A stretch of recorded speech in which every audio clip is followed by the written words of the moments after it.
இந்த தியான பகுதியில் இணைந்திருக்கிற உங்கள் ஒவ்வொருவருக்கும் இயேசு கிறிஸ்துவின் இனிதான நாமத்தில் ஹோப் ஃப்ரம் ஹெவன் சார்பாக அன்பின் நல்வாழ்த்துக்கள்.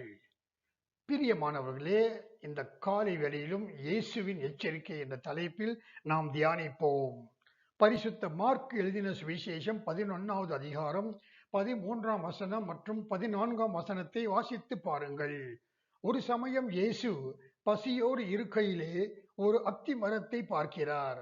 அப்போது அந்த அத்தி மரம் பழம் கொடுக்கின்ற காலமாய் இராதபடியினால் அவர் அந்த மரத்தின் அருகே வந்து பார்த்தபோது மரம் முழுவதும் இலைகளாக இருந்ததே தவிர அதில் எந்த கனியும் தென்படவில்லை.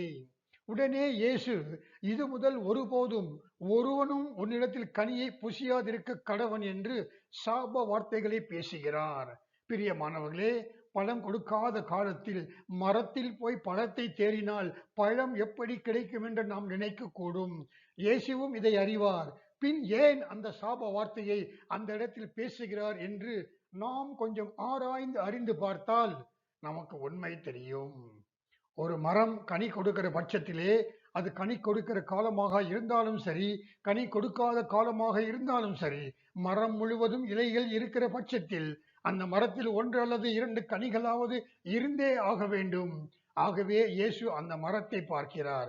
அதில் ஒரு கனியும் இல்லை. பிரியமானவர்களே, அப்போது அவர் பேசுகிற அந்த சாப வார்த்தை நாம் மரத்திற்கு எடுத்துக்கொள்ளாமல் அது மனுஷருக்கு கொடுக்கப்பட்ட எச்சரிக்கை வார்த்தையாய் எடுத்துக்கொள்ள வேண்டும்.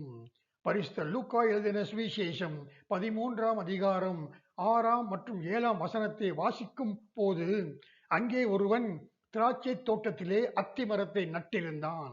ஆனால் 3 வருடமாய் அந்த மரத்தில் கனியை தேடி வருகிறான். ஒன்றையுமே காணவில்லை. முடிவில் அதை வெட்டி போடு என்று தன்னுடைய வேலைக்காரனுக்கு சொல்லுகிறான். பிரியமானவர்களே, இந்த இடத்திலே சொல்லப்பட்ட அத்திமரம் நாம் துன்மார்க்கனுக்கு சமமாக எடுத்துக்கொள்ளலாம். ஏனென்றால் துன்மார்க்கனிடம் நாம் கனியை எதிர்பார்ப்பது முட்டாள்தனம். ஆனால் இயேசு சபித்த அத்தி மரமோ கனிகள் கொடுக்கிற மரம்தான். ஆனாலும் பசிக்கு அந்த மரத்தில் ஒரு கனியும் இல்லை.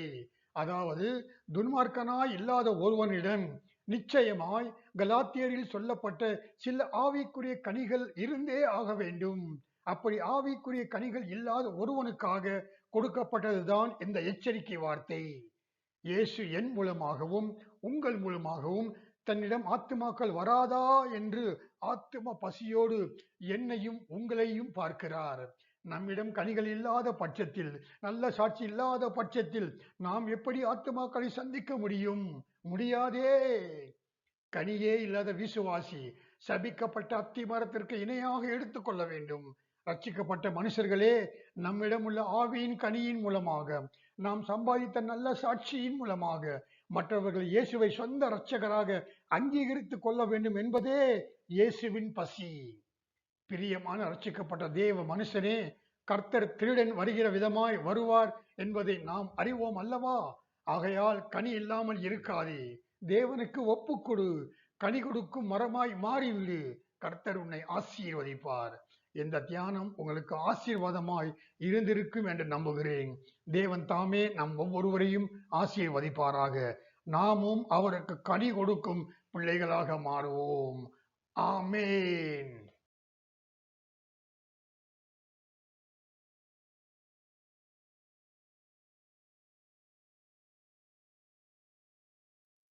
ஜெபிக்கலாம். பரலோக தகப்பனே, உமக்கு எங்களது காலை வணக்கம். தேவனே, இன்னும் ஒரு புதிய ஆசீர்வாதமான ஏப்ரல் மாதத்தையும் ஆசீர்வாதமான நாளையும் நாங்கள் காணும்படி கூட்டி கொடுத்த கிருபைக்காக உமக்கு நன்றி. தகப்பனே, நாங்கள் ஒவ்வொருவரும் கனி கொடுக்கிற ஜனங்களாக இருந்து உமக்காக ஆத்துமாக்களை ஆதாயம் செய்யும்படி இன்று எங்கள் மத்தியில் இடைப்பட்டு இருக்கின்றீர். உமக்கே நன்றி செலுத்துகிறோம். கர்த்தாவே, தினந்தோறும் எங்களை கனி கொடுக்கும் ஜனங்களாக நல்வழி நடத்துகிற தயவிற்காய் உமக்கே ஸ்தோத்திரம். கர்த்தாவே, தினந்தோறும் இந்த தியானத்தில் பங்கு கொள்கிற ஒவ்வொருவரையும் தொட்டு ஆசீர்வதித்து இரத்த கோட்டைக்குள்ளே மூடி மறைத்து பாதுகாத்து ஆவியானவரின் பிரசன்னம் எப்போதும் சித்தம் செய்ய நம்மை நடத்துகிற அன்பிற்காய் உமக்கே சகல துதிகன மகிமை செலுத்தி இயேசு கிறிஸ்துவின் நாமத்தில் ஜெபிக்கிறோம் எங்கள் நல்ல பிதாவே. ஆமேன். தேவன் தாமே உங்கள் ஒவ்வொருவரையும் அபரிமிதமாக ஆசீர்வதிப்பாராக. ஆமேன்.